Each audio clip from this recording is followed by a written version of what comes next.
महाभारत काल में लगभग 5,500 वर्ष पहले एक महान आत्मा का अवतरण हुआ, जिसे हम भीम पौत्र बर्बरीक के नाम से जानते हैं। महिसागर संगम स्थित गुप्त क्षेत्र में नवदुर्गाओं की सात्विक और निष्काम तपस्या कर बर्बरीक ने दिव्य बल और 3 तीर व धनुष प्राप्त किए।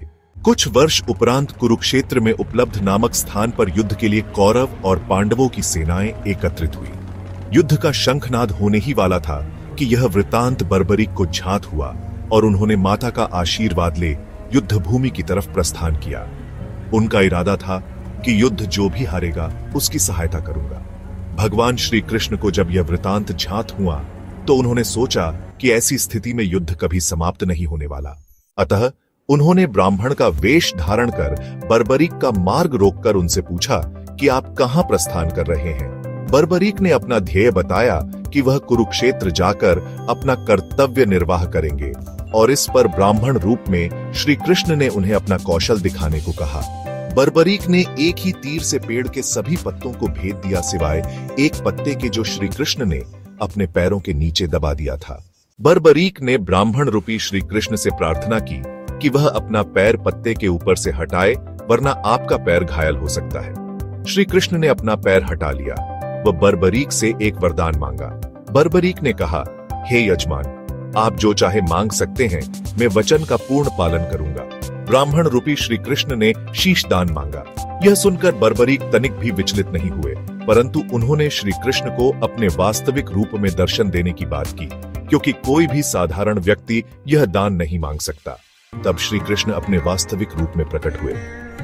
उन्होंने महाबली, त्यागी, तपस्वी वीर बर्बरीक का मस्तक रणचंडिका को भेंट करने के लिए मांगा और साथ ही वरदान दिया कि कलयुग में तुम मेरे नाम से जाने जाओगे।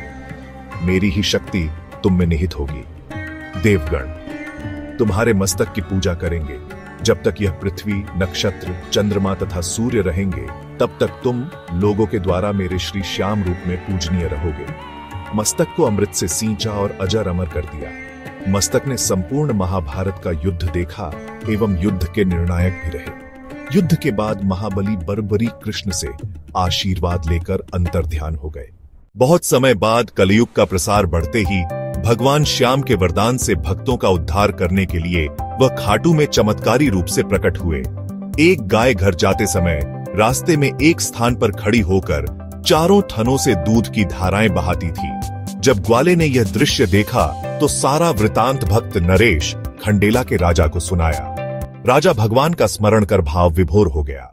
स्वप्न में भगवान श्री श्यामदेव ने प्रकट होकर कहा, मैं श्यामदेव हूं। जिस स्थान पर गाय के थन से दूध निकलता है, वहां मेरा शालिग्राम शिलारूप विग्रह है। खुदाई करके विधि विधान से प्रतिष्ठित करवा दो। मेरे इस शिला विग्रह को पूजने जो खाटू आएंगे, उनका सब प्रकार से कल्याण होगा। खुदाई से प्राप्त शिलारूप विग्रह को विधिवत शास्त्रों के अनुसार प्रतिष्ठित कराया गया।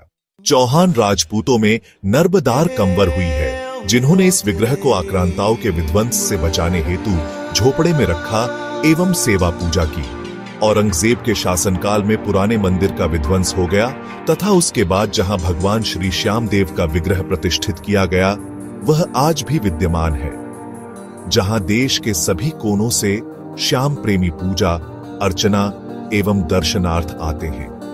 अब नर्मदा कंवर के खानदान के ही चौहान राजपूत पुजारी हैं।